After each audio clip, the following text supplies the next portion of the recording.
Today, with the college football regular season officially wrapped up, we dive into a 2026 Dynasty Superflex 2-round mock draft to get an early look at how this class is shaping up to impact our Dynasty fantasy football rosters. Stick around for all that and more.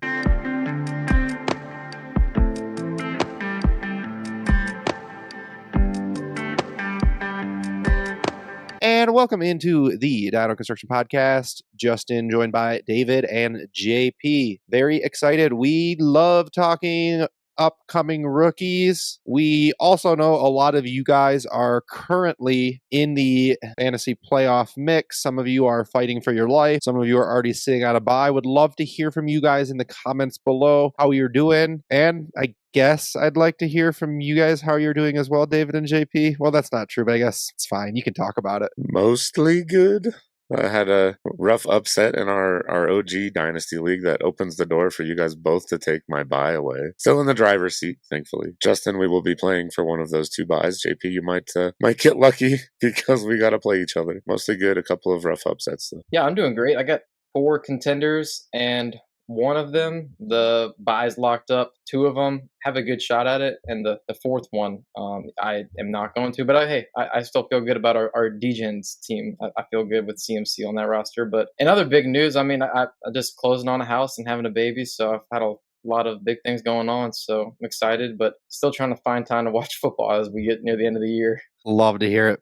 Big news for you, JP. As far as my fantasy, I'm sitting on somewhere between 8 and 9 playoff buys on my 14 contenders. So pretty excited about that. I'm hoping to, I tell my girlfriend every couple of weeks, like, this fantasy football portfolio, that's my retirement plan right there. It just keeps growing organically. The winnings invest into a new league. Eventually I'm hoping to have this thing be worth $100,000. You know, like that's the goal. Just grow it organically over time, right?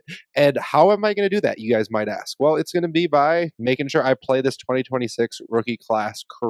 So in order to do that, we need to know who we think goes where in the draft right now. The reason we do this mock draft, right, first of all, just to talk strategy, is not because we know who is going to go where, right? We have a pretty good idea about some of the top guys, and we know that some of these players will go up and some of these players will go down. The big point of an exercise like this is really to know where value pockets and tiers might be, so we can try to get ahead of the curve on those types of things. So with that in mind, we are going to try to just discuss throughout our draft where we see those drop-offs, where we see those changes. Is this the end of the tier? Is this the start of a new one? Do I want to be in this range? Would I rather drop down? Would I rather move up? Where do we want to be? So last week we asked you guys who your 101 is in this 2026 class and why. We got only one player as a response. So just going to go ahead and have David read the one player that was the response we saw across the board. Am I going to make this pick for you then, Justin?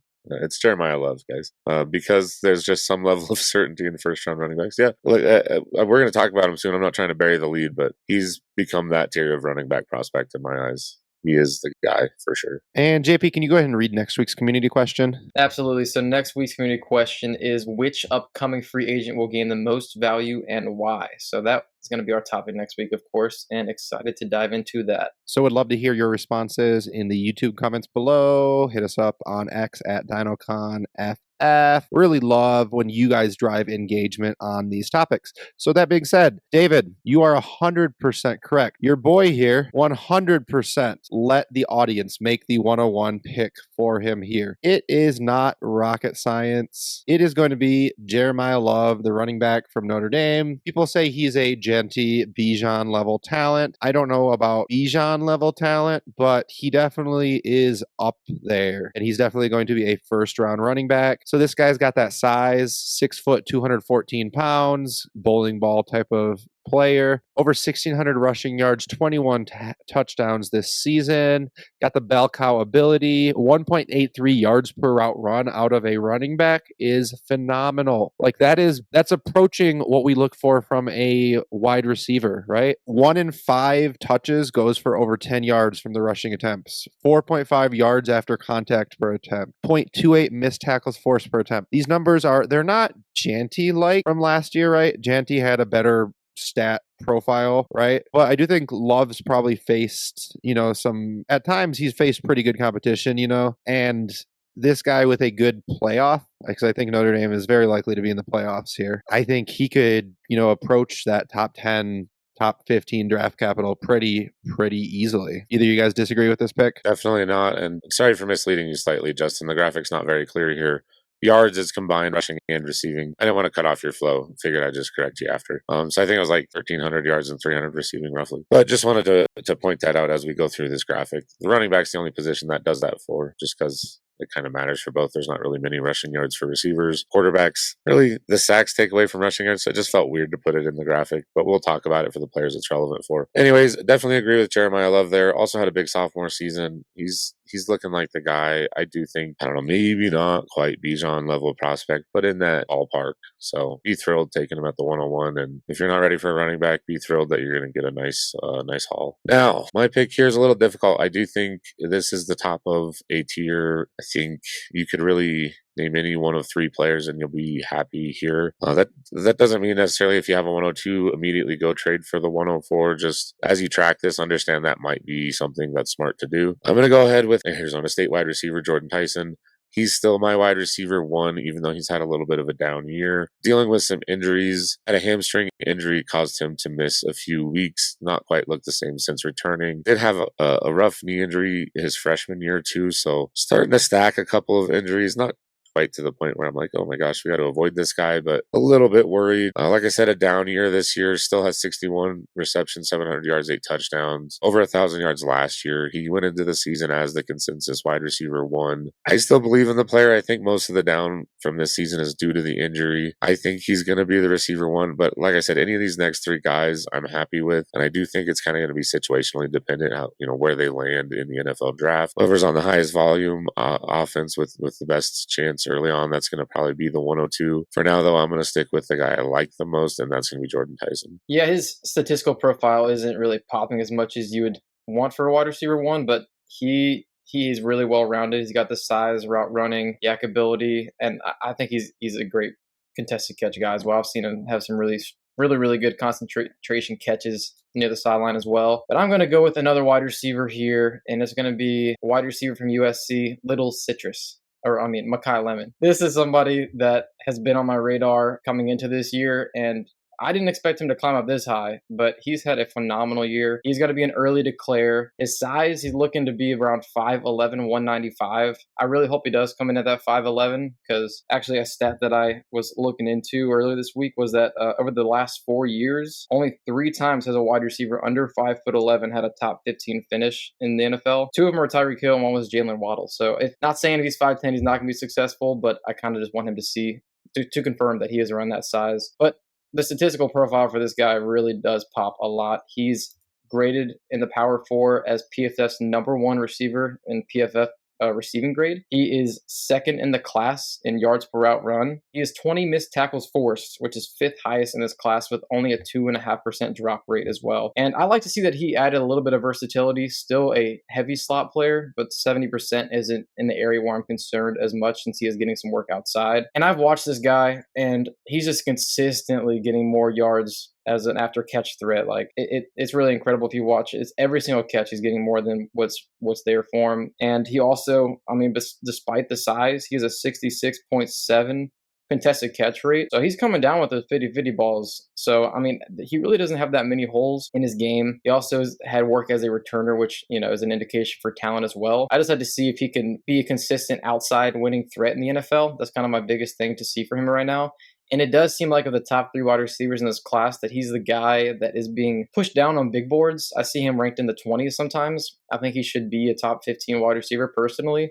But I could see out of the 3 guys that we're going to talk about here, he could be the last one to go in the NFL draft. And honestly, for fantasy football, that slot wide receiver just and even sometimes more valuable than the outside wide receivers, as long as they're still able to play in 2 wide receiver sets. And the fact that this guy's got over 3 yards per route run against man and zone, you absolutely love to see that as well. So love that pick. I do think I prefer the 2 wide receivers you guys picked to the wide receiver I'm going to take here, but I do agree that I think they're all, until they separate from measurables and other stuff, Carnell Tate is going to be in the same ballpark as these two guys. I mean, first of all, he's from wide receiver U, and honestly, I mean, just look at what's come out of there and what's coming out of there next year, right? People will value him more than he should be simply because he's from Ohio State. And I do, to be honest with you, value him more than I know that I should, simply because he's from there and I trust the way that they have developed him to be a solid NFL wide receiver.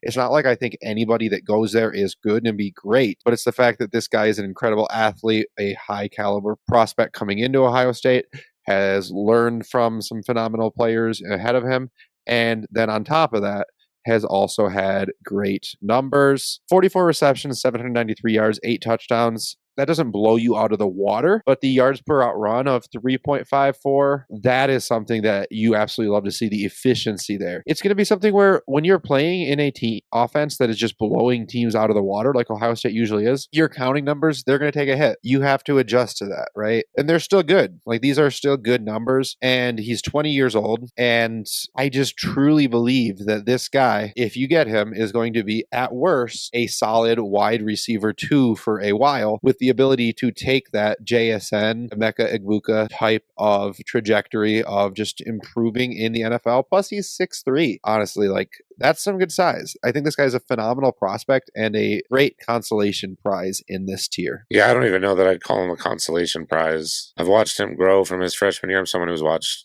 pretty much every snap he's taken in college. I think he's going to hit the ground running in the NFL. I think he could be a wide receiver 1. He might be a 2. Man, he's got the tools. He's got the potential. The only reason he hasn't been the wide receiver 1 at Ohio State is because he's been behind 2 generational prospects. It is what it is. He's thrived, though, in the opportunities he's been given. Anyways, moving on to my pick. This is an interesting spot because we feel pretty good about those 4 players. We think they're probably all going to go in the first round, certainly top 50. Feel pretty good about them as dynasty prospects. This is where the question marks come in. I'm going to take a guy that, if everything plays out the way it sounds like it might, he probably could go higher. He might even go 102. Take Indiana quarterback Fernando Mendoza. I think he's going to be the 101 in this year's class. He's a big guy, 6'5", 225. Pretty good numbers this year, 32 touchdowns to 5 interceptions. Likes to throw the ball down the field. His receivers get open a lot, though, so he doesn't really put the ball into danger too often. He doesn't really have to. Great adjusted completion percentage, which that just takes away like throwaways and drops, basically. He does it all. He's certainly not a Konami code quarterback, but he's athletic enough that he might get you a few points, might get you a few rushing touchdowns. This is maybe, though, my favorite thing about him. I don't know if this is the most in a season from anyone, but it wouldn't surprise me.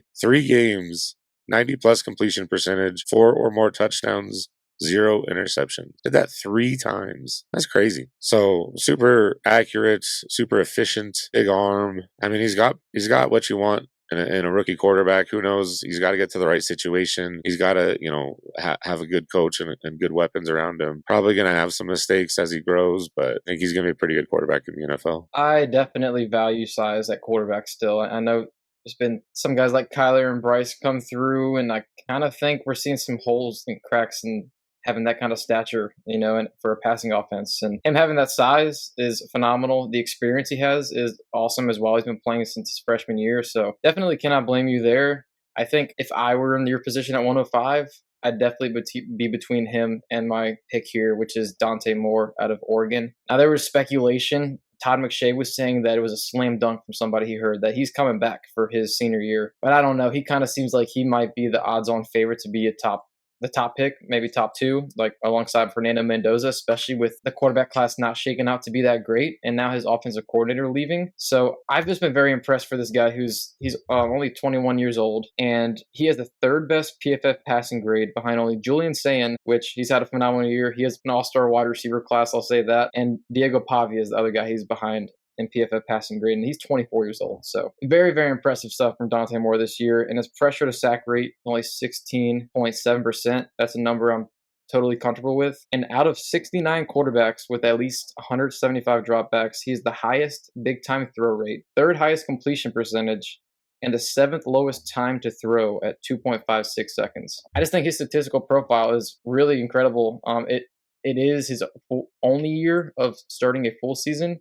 He played a little bit as a freshman. I think there's a little bit of concern about the experience, but it's not as drastic as Ty Simpson from Alabama, for instance. And he's also, Dante Moore could 2 or 3 more games at least here in the playoffs if they have a great year, which I think it'll further help his case. But honestly, I just really feel confident that he's going to be good in the NFL, and I think that Oregon's done a good job of developing quarterbacks. Yeah, definitely love his profile as well. I did see something earlier today. He does run a very high percentage of run pass options, which does not necessarily translate the best in the NFL, but Mendoza also does as well. I believe they're both above 20%, something in that neighborhood. So when you see just college quarterbacks do that, they'll both have to learn the NFL game, but I think Moore definitely has the tools. Mendoza as well. Love both those picks. At this point, I'm going to go who I think is the best wide receiver left on the board, and that is going to be Denzel Boston, wide receiver out of Washington. At this point, Washington's been putting out some decent wide receivers in recent years. You know, we've seen a handful of guys who've had some success, either at least in draft capital, like Polk, McMillan, and then of course Roma Dunze, all coming out a couple of years ago. And Boston, I think, could be the next guy that gets very good draft capital. Definitely heard a lot of round one buzz for this 6'4", 209 fourth year senior. Counting stats this season, about 755 yards, 10 touchdowns. Yards per route run, the statistic that, we saw that number above 3 for a lot of the earlier wide receiver prospects, only 2.27. It's going to be a little bit concerning that we see that a little bit lower, but I do believe in the prospect. I believe in what we've seen from this guy on tape, and I do like that size that he also has there as well, with the ability we've seen for him to play out of the slot about 18.2% of the time. I think if an NFL team uses him like that, like a weapon, moving him all over, not just as all the time out there on the line, not just as the prototypical X wide receiver, I think he could really do great things in the NFL. Yeah, I think that's a fine pick here. I mean, I think there's a good shot he's a first round pick. If he is, that's a great pick here. I think we're talking about tiers some to start this. I think the quarterbacks, whether it's 2 or 3 of them, whichever they are, and those first 4 players there, I feel pretty safe. That, it might not be Mendoza Moore. It might be a couple other quarterbacks, who knows, but there's probably at least 2 or 3 that go top 10, certainly 15. Boston is a good pick, but I think we're starting a new tier here, and I'm feeling kind of uneasy about who to pick still. Because if I knew who the third quarterback was going to be, I would just take them. But I don't. I'm going to go with a guy that I've liked this whole process, started liking about this time last year. That is Denzel Boston's teammate, running back Jonah Coleman out of Washington. He's a 4th-year player. He is much more of a bowling ball than anyone else in this class.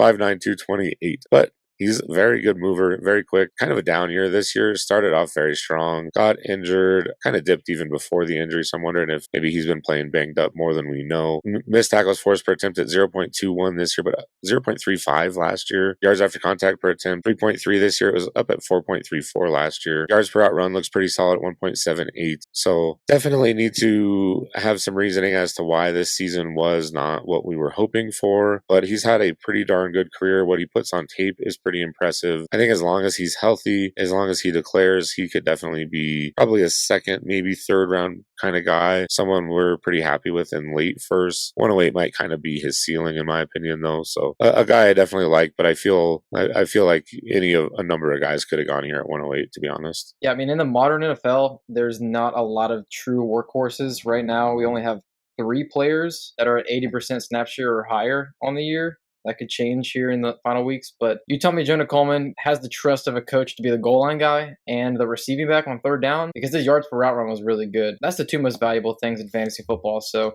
even if he's 60% snap share and he's getting those 2 things, he's still going to be really good for fantasy. So I'm very interested to see how he tests and where he goes in the draft. At 109, this is more of a value positional pick than it is a stamp of approval for me, but that's Ty Simpson. I'm a little bit worried about just some of the things we've seen. You, David, pointed out about the experience, just how concerning it is in our tier video for the 2026 class a few weeks ago. It's definitely a big concern because it's only 1 season of starting.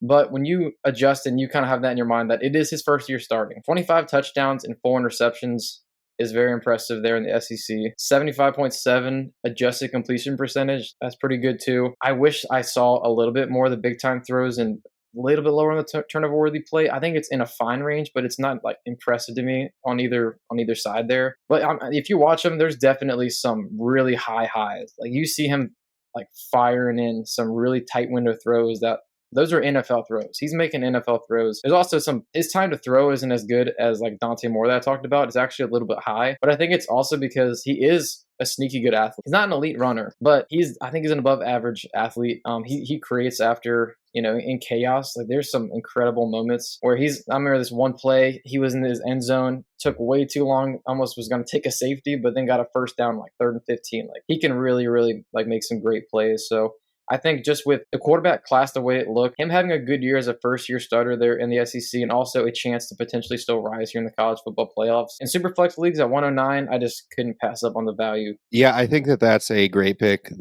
Like David said, the third quarterback to go in this class, probably, assuming this is a first-round quarterback, which I think it's pretty safe to say, will very likely, with how bad the NFL's quarterback situation is right now, see 3 first-round quarterbacks, will be a value at the 109. So love that pick there. For me, again, I really don't know who to take here, given what all is going on, what all we've seen. I think what David said about we're very confident at the top. At this point, in the late first, I'm not so sure what to do with it. There's definitely a decent chance we'll see more clarity. Maybe we'll see a player or two come out that we don't expect, Arch Manning, Sellers, something like that. It could push some of these other players down and make this late first feel better. But right now, this late first feels like one that I'm not as excited about. That being said, a player that I do think has a good chance of being successful in the NFL is going to be Justice Haynes, running back out of Michigan. Had a little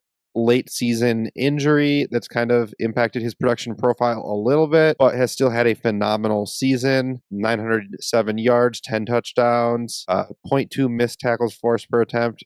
Pretty okay. The yards per route run is a big area that I'm actually worried about this guy. He's explosive. I like his size, but half a yard per route run. Now it's just the question, we talked about this in our tier video as well, is this a guy who is not being asked to do it or a guy who cannot do it? And we don't really have like the full answer to that question. We almost never really do until we get to the NFL and see if they do it in the NFL, right? But if this guy can do it at the NFL level, I think that he definitely could be a steal in the late first round of a rookie draft. And he looks great on the field. The Big Ten is a high level of competition, right? And he has looked good when healthy this season. Yeah, I'll say as far as the receiving for Haynes goes, that offense was not an efficient passing attack, and they started a true freshman who was an elite prospect, but he's an athletic quarterback who would much rather scramble than check it down. I think Haynes will probably be at least good enough. But like you said, until we see it, it's hard to project that. Definitely would love to see it. From a prospect perspective, from my perspective, I was kind of happy that we didn't see a little bit more from him. Ohio State fan, but I think he's a terrific prospect, and I think he is maybe the odds-on favorite to be RB2 in this class right now. I think Jonah Coleman has a chance, and I think this guy I'm about to take, I think he's got an outside shot too. He's kind of become one of our podcast favorites in this class. JP got to talk about him in the tiers video, so it was absolutely a goal of mine to take him before JP got a chance to take him, because I would like to talk a little bit about Nebraska running back Emmett Johnson. He's had a fantastic season, a third-year player, 5'11", 200 pounds. Didn't do a ton his first 2 years, but kind of grew into it. Last year, he had a decent season. I think it was around 500 rushing yards, a little bit of work in the receiving game. This year, he took over almost 1,500 rushing yards, almost 300 receiving yards on just under 50 receptions, had 15 touchdowns, 0.27 missed tackles forced per attempt, over 1 yards per out run. Hit 3 games with double-digit missed tackles forced. That's crazy to me. At least 1 carry of 10 plus yards every game. Currently, he's on quite a heater also. Over the last 5 games, averaging almost 150 a game. So a very strong finish to his season. Now, I will say we were pretty scared yesterday in the group chat. I saw a tweet from what I thought was 247 Sports that said Emmett Johnson has decided to transfer, not into the draft. Still a very real possibility, but that was from 274 Sports. Thankfully, JP pointed that out, hoping he enters this class because he's a very exciting player, someone we're very high on. If you don't know the name, watch him. He's a very fun player, and really hope that wasn't a premonition there from 274 Sports, because I'd really love to have Emmett Johnson in this draft. Honestly, Emmett Johnson. If Jeremiyah Love's in the Heisman conversation, Emmett Johnson should be right there with him. His season's been just as impressive as a prospect. Definitely like Love more, but yeah, Emmett has been phenomenal this year. Definitely, besides Love, he's my favorite running back to watch in this class for sure. He's awesome. I'm gonna go ahead and move on to my pick here, 112. I took another Oregon Duck here with Kenyon Sadiq at tight end, and every reporting about this guy is that he's just a freak show of an athlete. I think when we get to the combine, he's going to be in the running for the fastest tight end. There is a quote from a coach saying that he's like, I swear that guy's running like 23 miles an hour. I don't think it's probably not 23 miles an hour exactly, but for someone who's 250 pounds, if he's close to that neighborhood, I think he's going to tear up the combine. And we know in fantasy football that the market values athleticism very high at this position. He's only 20 years old. I listened to Dane Brugler, who builds the beast. It's like hundreds and hundreds of players. So he's scouted this player, and he says that he's even a good blocker as well. He played alongside Terrence Ferguson last year, who was a second-round pick. Did not perform Terrence Ferguson, but he did produce and was a good, he was a good part of the offense last year. He does have 8 touchdowns. So even on only 40 receptions, he's 8 touchdowns. So 1 out of every 5 he's catching a touchdown, so he's definitely going to be a red zone threat. And I don't think that his statistical profile, production-wise, is popping a ton.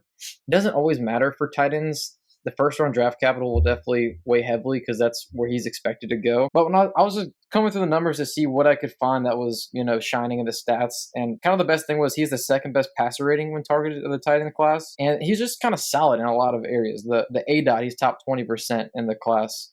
Top 20% in the yards per route run, missed tackles forced, and even slot rate as well. And he was actually top 10 in total first downs as well. So even without the gaudy numbers, I still think there's definitely some good parts of his statistical profile. And it's really the athleticism in the first round draft capital that's going to do the heavy lifting. So I don't think that he's got a lot of red flags. And I'm definitely excited to see that testing. Yeah, definitely a very interesting prospect there. An athletic first round tight end and again, I don't know if we mentioned this up at the top. This is Superflex we mentioned, but I don't know if we mentioned we are doing everything off of a 1.75 tight end premium. And when we're talking a tight end premium, a first round tight end, getting him in the late first, phenomenal value. So I think let's just take a look at this first round before we move on to the second round. Jeremiyah Love, 101. Jordan Tyson, 102. Makai Lemon, 103. Carnell Tate, 104. Fernando Mendoza, 105. Dante Moore, 106. Denzel Boston, 107. Jonah Coleman, 108. Ty Simpson, 109. Justice Haynes, 110. Emmett Johnson, 111. And Kenyon Sadiq,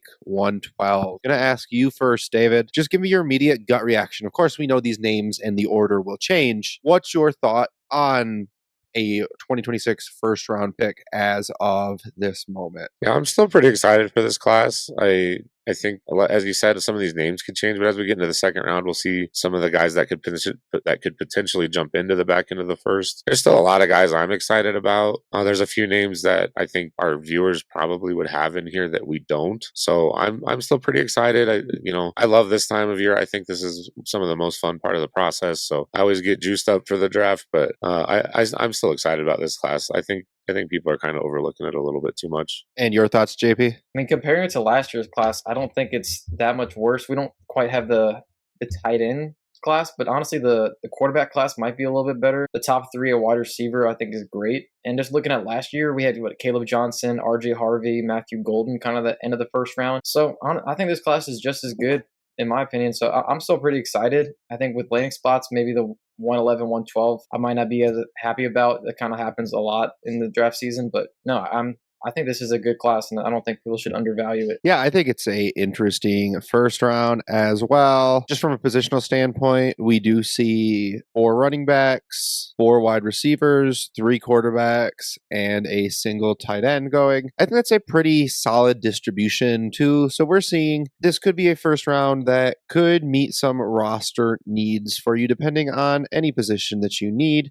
So that all being said, we're going to go ahead and move on, take a look at round 2. So with the 201, I'm going to have the first pick, and I wasn't really sure who to take here. Lots of players I could consider, and I'm going to go with a guy who's had a very bad, like a fall from grace, a guy who might have even been potentially in consideration had he declared last year as a first rounder in last year's draft class in Nick Singleton, running back out of Penn State. So this guy, not quite the bowling ball you were talking about a little bit ago, but 6 foot, 224 pounds. That's a pretty stocky guy. He's a athletic guy, a guy who we think could really do well at the combine as well. Only 765 yards, 14 touchdowns on 148 touches this season, but he does look like he can do things out of the backfield, almost 1.5 yards per route run, pretty similar to the metrics for a lot of guys we've been high on in the first round. Before his fall from grace this year, I think we were all projecting him as a first rounder this year and just hoping that a great combine and people just giving him some grace for the hot mess that was Penn State and not putting it on his shoulders. I think if an NFL team falls in love with him and he goes day 2 to a landing spot that we like, especially if we see him somehow going round 2, which questionable with other guys that have had good seasons, whether or not he'll get that, but even just day 2 and in round 3 draft capital, I really think this is a guy who could rise into the first round, but it's also a little risky, could certainly drop down. If I had to make a pick right now with a second round pick, a guy that has that upward mobility versus safety is probably the direction I just process wise would want to go, because we do have some leagues where we draft before, and that's usually the process we go with. Yeah, boy, Nick Singleton is the hardest player probably to evaluate for me right now. I really liked him last year. I think he had a chance to be one of that, high end group. Probably not the Hampton tier, but maybe in that Judkins Henderson tier. And then the whole Penn State team just was miserable this year. They got their head coach fired, who was considered one of the best head coaches in the nation. They got him fired like halfway into the season. So maybe some of it, maybe all of it was just something weird going on in that team. But he's going to have to explain himself because this season really stunk. But boy, like you said, the few years before that, he showed a lot. So I think there's a decent chance an NFL team is willing to excuse this season for what he's put on tape previously. And if he goes to the right spot with the right draft capital, we all know that's important for running backs. I think this could be a home run pick. Yeah, it's just really, really hard to evaluate Nick Singleton right now. For me, I think we're still kind of wide open on who to take here. I do actually think my pick would change. We drafted this a few days ago, and change your mind every day, basically. And when you're in the middle of a tier, I think I would have picked someone slightly different here, but I do think it's between these two guys. The guy I went with, tight end Michael Trigg out of Baylor. He is kind of neck and neck with Sadiq for me right now. Sadiq's kind of picked up the production enough to where I think the athletic freakiness of Sadiq does put him as tight end 1, just a slightly ahead of Trigg for me. Trigg, though, is also an awesome athlete. He had D1 scholarship offers to play basketball out of high school. He's a 5th-year guy. I don't really mind that at tight end, though. You need a little more time to develop typically, and he has bounced around to different schools. So he's finally found himself, though. He had 85 targets, which I believe leads the nation, or is tied for first in the nation for tight ends. 50 receptions, almost 700 yards. He's just got great body control, great ball skills. He's got some real impressive highlight reel catches. I think he's going to be a weapon for players. He just needs to get to the right offense, which is really important for all tight ends, honestly. But you get him to an offense where they're willing to involve the tight end, and I think he's going to be a monster for fantasy for us. Yeah, he is not somebody that's super tall, but I hear his wingspan is ridiculous. And I also heard Dane Brugler said when he's catching the ball with how big his hands are, and it looks like he's catching a Nerf ball too. So I think that he does have some really... I think I saw like over 7 foot wingspan and over 11-inch hands. Crazy, yeah. That's definitely going to help you catching footballs. So I think that is also, I'm not concerned about the height because of those things is what I'm trying to say. And also his missed tackles force is amongst the best in this class as well. But I'm going to go ahead and move on to 203 here. I took a player that I think has a chance to be a first round wide receiver. We took 4 wide receivers. The 5th one here is KC Concepcion. And I've seen a lot of big boards where he's in the top 25, if not top 30. So I'm not sure that he's going to go first round for sure. He's kind of on that edge, but he is somebody that I'm starting to like more and more. He will be an early declare. He broke out as a freshman as well at North Carolina State. He had 71 receptions in his freshman year for 839 yards and 10 touchdowns. And this is really interesting as well. In his freshman season, he had 41 carries for 320 yards. So that freshman year, he had almost 1,200 scrimmage yards. That's very impressive. I don't know if he was playing with injury his second year, but he really dipped a lot before bouncing back up this year in his junior year at Texas A&M. He is sitting at 886 receiving yards for 9 touchdowns. What I like is his versatility. So a lot of his snaps in his freshman year were out of the slot, and that was kind of a concern I had about him in Devy. But he's now up to 65% roughly of his snaps outside with 35% in the slot. I love that versatility. He is 6th in yards per route run in this class. He's the 7th best receiving grade on PFF. One of 4 players with 7 or more yards after catch per reception, as well as 12 plus yard ADOT. So this guy's getting downfield, and he's also a yak guy. I'm seeing a lot of cut ups of him just like cooking guys on routes. So I'm very interested to see the results of what he is on a down to down basis as a route runner. But I think you could be a high end one, and you can see the size there. He's 5'11", 190 pounds, so very similar to Makai Lemon. So I do want to see that is coming in at about 5'11". But despite that, shockingly, kind of like Makai Lemon, he has about a 62% contested catch rate. So just even with that size, he's winning those 50-50 balls. He's got 13 missed tackles forced. So I just think he's a well-rounded wide receiver, and I wouldn't be surprised if he does go in the first round. We could see him rise even more because the college football playoffs here, A&M, they're one of the top 5 or 6 teams or so. We'll see where they fall after losing to Texas. But yeah, for an early declare first round wide receiver, if I do get him here, I'll be thrilled. But that's just the question right now. Yeah, even if he ends up going in the early second, still, this is the range where you feel pretty happy taking him post NFL draft if he's even a second round wide receiver with the production profile that he's had. So I like that pick there as well. Guys that are round 1 wide receivers, those are the types of guys I like to, again, take a chance on here as well. That upside. Now that I feel that the guys that I am confident have that upside, although I'm sure there's other guys who from Indiana, if they have a great college football playoff and a good combine, could make it into round 1. Not sure which of those two we would even see do that. It'll just depend on how they perform and how their combine numbers are a little bit for me. So I'm going to take a running back. This is kind of running back zone for me. And I'm going to go with a fun guy from North Carolina State, Hollywood Smothers. So this is a guy that smaller, but very electric explosive guy, only 195 pounds at 5'11". There's that whole thing about, do you have to be over 200 pounds? We've seen that trend bucked in the NFL recently. 197 touches for 1,128 yards. So that's again going to be passing and receiving work combined. About 1 yard per route run. Lower than some of the other guys we've seen. High enough for me to feel like I know he can do it. It's just always that question of what are you asked to do at the college level? This is a guy who almost forces a missed tackle 1 of every 3 rushes. That is phenomenal. Almost 4 yards per contact after contact per attempt. So this is just a guy that I think is going to be shifty, explosive. I think an NFL team will fall in love with him and give him the third down back role. Might never see him with the goal line role. You never know. Some teams like to give that shifty guy who can just sneak between the tackles. But I think this is a guy who has a really great chance in those PPR leagues to be a very solid wide receiver. A very solid running back too with upside. Yeah, if we're talking about favorite players to watch in this draft, Hollywood Smothers is certainly up there for me, maybe top 2 or 3. He's a blast to watch. He's really electric. He's smooth. Got to go to the right spot, and I'm pretty high on him myself, but his size, you could always fall in the NFL draft. You could always go somewhere where he's not going to have a great opportunity. But if he gets both of those things, decent draft capital, good opportunity, I think he's going to be a ton of fun for us. In my pick, I am going to take the last wide receiver that I think could go in the first round. That's Louisville wide receiver Chris Bell. 4th-year player, 6'2", 220. He is also a freak athlete. Ran the 200 meter at 22.5 seconds in high school. So just insane speed. I see AJB comps, and that's a lofty comp. Typically comps are pretty lofty, and I see it. I understand. Pretty productive season too, just short of 1,000 yards. Someone, from what I hear from Louisville folk, they speak very highly of him. They're all huge fans. He's gotten better each and every year there. He's turned down NIL money to leave. So someone who adores himself to his fan base, which I think is not super important, but kind of important.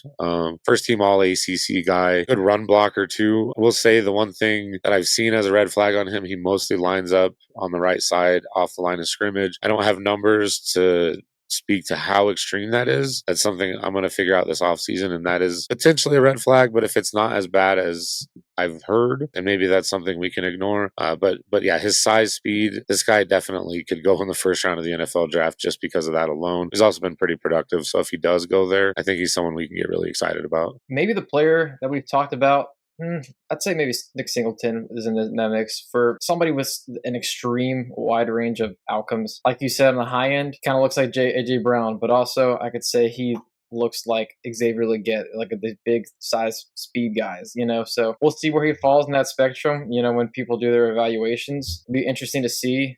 At this point, there's not any wide receivers that I'm feeling good about going in the first round. Not any quarterbacks I feel good about going in the first round, though if anywhere in the top 40, they'd be in consideration here. But at running back, I do feel like there's a guy that very likely could go in round 2, and that is running back Jadarian Price out of Notre Dame. I'm actually seeing, we're not clearly as high on him as others, but I'm seeing that a lot of people have him as their RB2. Mel Kiper has him as his RB2, Dane Brugler as his RB2 in the NFL draft. Kind of shocking to me. I guess what they're watching the tape, we're looking at numbers, we're going to kind of mend those things together as well. But the numbers aren't bad when you do consider that he is playing alongside the best running back in college football right now. In 2024, in his second season, he had 746 yards on only 120 attempts. So that was 6.2 yards per carry with 7 touchdowns. And this year, he's got 13 total touchdowns alongside Jeremiyah Love, 771 yards. As a receiver, he does all right. 1.21 yards per route run is fine. Also, if you look at him as a returner, he has 2 touchdowns returning this year. That's really impressive, honestly, in my opinion. You don't see guys get multiple touchdowns and kick returns that frequently. So that's definitely an indication of talent here for me. He's getting close to that 0.3 missed tackles forced per attempt number that we really like to see. Almost 4 yards after contact per attempt. So, the underlying numbers on him do look really good. He is very, very beloved in the NFL community. So if he does, in fact, get that round 2 draft capital, he probably will rise up a little bit. I think he's probably more of an early third. It's kind of the sweet spot I see for him. But yeah, at this point, he's definitely the player that I am the most happy to take. Yeah, it's an interesting pick here. I know when we were talking about this in our process of who we're picking, talking through all of our picks, I kind of have thrown out the comp of a Roshan Johnson, right? That guy behind Bijan at Texas. And Price's numbers, I think, look better. You guys brought up his numbers look better than Roshan's ever really kind of did. I do just think there is a little bit of you're coming in as a change of pace guy. You have a big exhale that Love is off the field. You assume they're going to pass the ball. And I think Price probably doesn't quite have the same stacked boxes. So I'm a little skeptical, but I think in the mid-second, that's a phenomenal upside pick, especially if he ends up getting day 2 draft capital from some team. So that being said, I'm very excited here at the 207 to get to take the tight end 1 in this draft class, and that is Eli Stowers, tight end out of Vanderbilt. This guy, it's not quite some of the video game numbers that we've seen from tight ends in recent years, but he is number 1 or 2 in most statistic, and he's doing that in the SEC. So 62 receptions for 769 yards and 4 touchdowns. We're seeing this guy getting 2.55 yards per route run. His ADOT is a little bit lower. He's seems to be a guy who, is not running those deep routes, right, consistently all the time.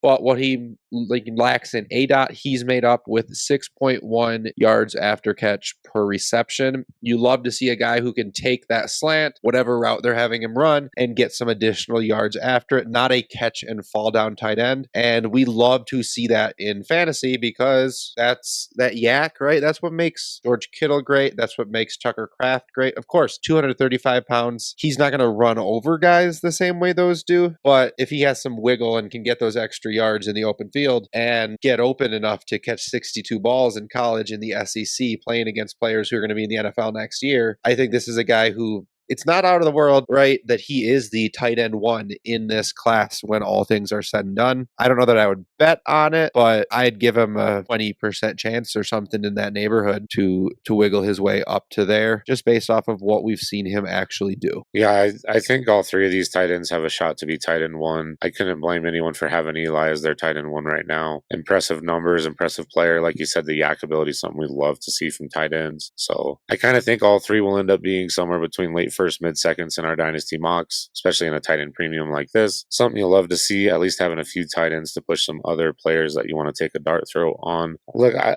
don't love this pick here because he doesn't have much receiving ability, but I'm very, very confident in Kaytron Allen's floor, running back out of Penn State. He is not much of a receiver, like I said, but he's going to be the early down guy. He's going to be pounding it. He's going to get you some touchdowns. Has over 800 rushing yards all 4 of his seasons at Penn State. Over 1,000 each of the last 2 years. Over 1,300 yards, 15 touchdowns this year alone. He's 5'11", 220, so he's got good size. 0.27 missed tackles forced per attempt. Pretty good number. 3.77 yards after contact per attempt. Also pretty good. The only real blemish, like I said, is that yards per out run. He's not much of a receiver. We always say, is it because he's not asked to do it or can he not do it? I kind of think he can't do it. You see Singleton putting up pretty good receiving numbers in that offense. Or maybe it's just that Singleton's so much better they don't ask Kaytron to do it. He might be okay, but I don't think he's going to ever be a weapon in the receiving game. I do think, though, his floor is very high. He's going to be, an RB3 flex player who is maybe touchdown dependent, but you know what? We're at the end of a season right now. Tell me you wouldn't be happy starting a potentially touchdown dependent guy in some teams right now. So at the end of a second, getting a guy I feel like is probably going to be startable for at least 3 to 4 years, I feel really good about that. Yeah, I definitely struggle with Kaytron a lot because I watch him and I think he's just an amazing running back. It's just in fantasy without that receiving upside. If he had a strong receiving profile, yeah, he'd probably be at that 1-2 turn. Honestly, that's where I'd have him. So definitely an interesting player. If he gets a starting spot on an NFL team, I think he's still going to be a pretty good option for us. Now here, it is a little bit tough. I'm going to take somebody at the quarterback position. I don't know who QB4 is going to be at this point. For me, if I were to take my shot on QB4, it would be Garrett Nussmeier of LSU. And a lot of it is based on what he did last year. This year, I've heard a lot of reports just that he has been playing with injury and that there was even thoughts to shutting him down for the year early in the season just because of this injury. And I guess he just gutted it out. And I think there's a chance that just tanked his NFL draft value here because last year, if you look back at that year, he had 4,052 passing yards with 29 touchdowns and 12 interceptions. The leading passer right now in the P4 this year is Sawyer Robertson with 3,600 yards. So if he had those numbers this season, say you flip these years, what he had this year, he did last year, and then let's say he's finishing with what he did last year, honestly, he'd probably be right back in that top 10 NFL draft conversation because that's what people were talking about, that he was going to be a first-round pick. He was one of the guys who was supposed to be like a top 5 pick this year, but this year has just been terrible, and who knows? Maybe he's not a great prospect, but maybe it is just the injury. And if we look at that season last year, his pressure to sack rate, it was 9.8. That's an elite number. That 4,000 passing yards in his first year starting, that's really, really strong, and almost 30 passing touchdowns. I think that some teams might be willing to give him a pass. His dad is a quarterback coach. I think he's now actually the offensive coordinator for the New Orleans Saints, who they do need a quarterback. I think there's a chance that people think, okay, let's take a shot on him in the early second round. I could definitely see that for him here. I just think his tape last year, people talk so highly of it. Kind of like what they're saying with Ty Simpson now. He does a lot of those NFL things right. And if we're getting a discount here on him, I think it's worth the shot right here. We'll see who QB4 is, but like I said, I think I would take him right now. Yeah, if we see him going in like that Tyler Shuck, Will Levis range of an NFL draft, I'm going to be pretty trepidatious about it. Those early second round quarterbacks, we haven't really seen a lot of success from them. But if somebody decides to take him in the late first, trade up for him, I'd feel a lot different about it. That being said, even if he is that Will Levis, if he is that Tyler Shuck range of quarterback in the late second, that is a good value pick just based off of what that has the ability to do, especially because unlike Shuck, Nussmeier has actually shown things on the college level that I think would warrant that capital a little bit more than we thought that Shuck did. So all that being said, going to go ahead from here and take LJ Martin, running back from BYU. Again, at this point, I'm just going to be hammering running backs and tight ends.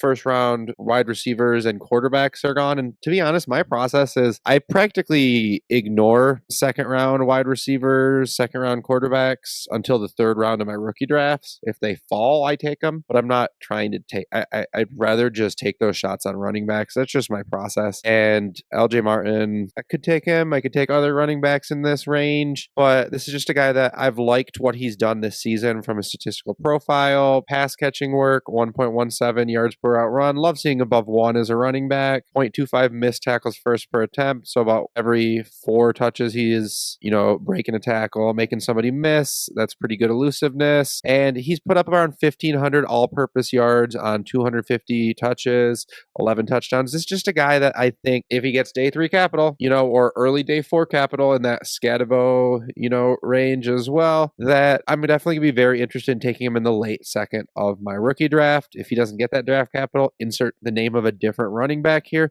But he's one that I think with that size, the ability he's shown, if he does well at the combine, I think could certainly be in this range. Yeah, look, LJ Martin is probably honestly the last running back in a tier for me. There's a few other guys that I think, I mean, it's a very loose tier at this point in the process for sure. There's a few other running backs I would consider here, and I'll be honest, at 211 in reality, I'm probably also taking a running back. But at this point in the process, we don't know just enough for me to feel confident in the name I'm going to say. So I just want to highlight someone that I like, someone who I think has a pretty high floor. I don't think he's going to light up anything, but I think he's going to have a role in the NFL. And I think if it's as a number 2, he could definitely get into a lot of lineups. If it's as a number 3, maybe he's just more of a good NFL player than he is a good fantasy one. But I really like Indiana wide receiver Elijah Sarratt. He's a 4th-year player. He has started out, I don't know if it's D2 or junior college, St. Francis is the university, transferred to James Madison, then finally to Indiana. He has just continued to impress each and every season. Over 1,000 yards not quite over 1,000. He had 957 yards last year at Indiana, 1,000 yards the year before at James Madison. Physical player, a willing blocker, almost 3,500 career receiving yards. A little banged up this year, injured his hamstring, so the numbers aren't quite what we were hoping. But when he's been out there, he's been very impressive. Moves around enough that I think he can do it in the NFL, but he's mostly going to play outside, I would guess. Might be a big slot. I don't know. That's for people smarter than me to decide. But I like the player. I just think he's a good football player. He's been very productive. Love his size. So I think he's going to earn a role. And at the end of the second, getting a wide receiver, I feel that I might be able to start. I think that's pretty solid. But like I said, I will probably end up taking running back at this point. I just wanted to shout out Elijah Sarratt. I think he can go in this range in drafts too. Yeah, I love the Indiana duo there with Omar Cooper as well, who's not on my pick here, but I think both of them have a chance to rise up draft boards.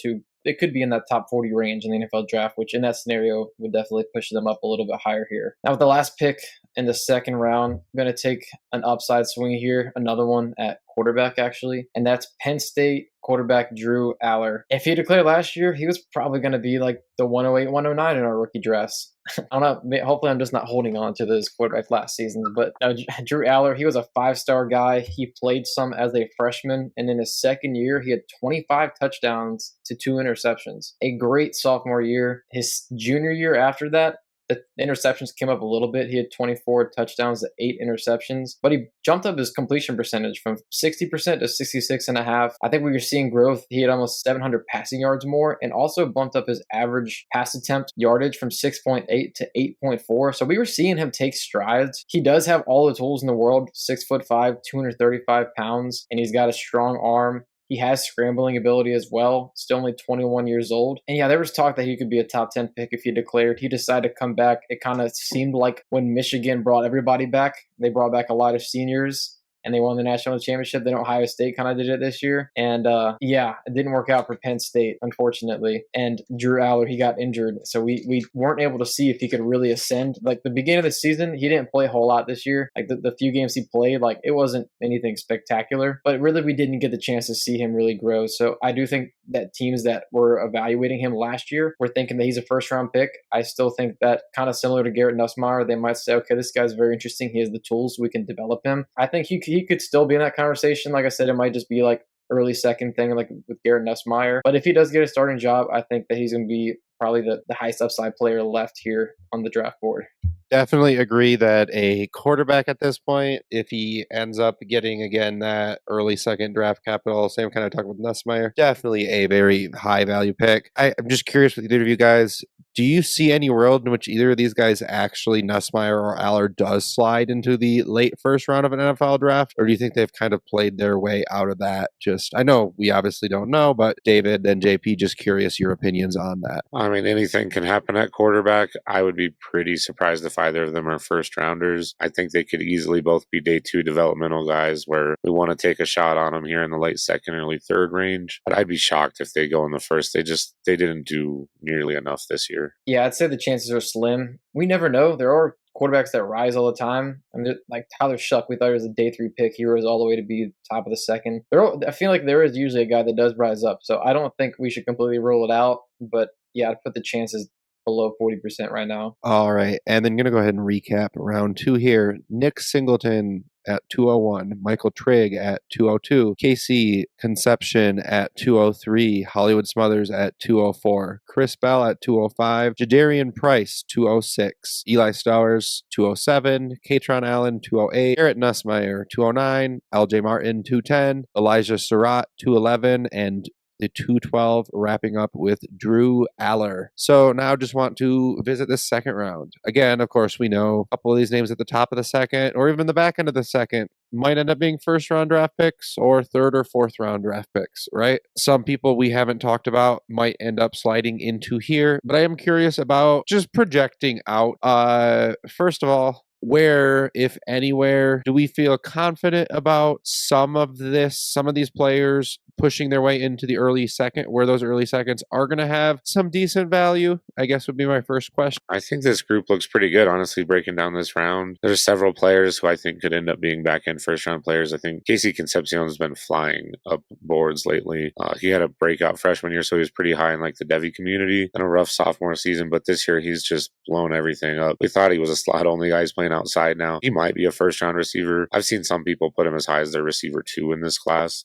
With the tight ends we talked about, we really like. I think both Price and Allen, if they declare, have NFL roles. Chris Bell, like compared to AJB, well, I didn't, but other people have. So I think, look, it's obviously a ton of speculation. We're going to have some of these guys go back. We're going to have some not get the draft capital we hope for. But I think we'll probably end up feeling confident, or at least pretty good into the early picks of the second round come draft time. JP, based off what he's saying, first, you can tell me if you kind of agree on that valuation of that early first value, but are we taking the 203, 204, 205, and are we rolling it over to a truly random 27 second at this point, JP, with our higher hopes on that class, if we are not looking to really contend next year? I think once we get landing spots and measurables, 204, 205, I'm still holding on to. I think 206, that's the range where I am looking to start moving that. Because, I mean, that class really does look really, really great. When I was diving into this class and some numbers, I was like, wow, that class, it really does look super strong. The running backs are really starting to take shape there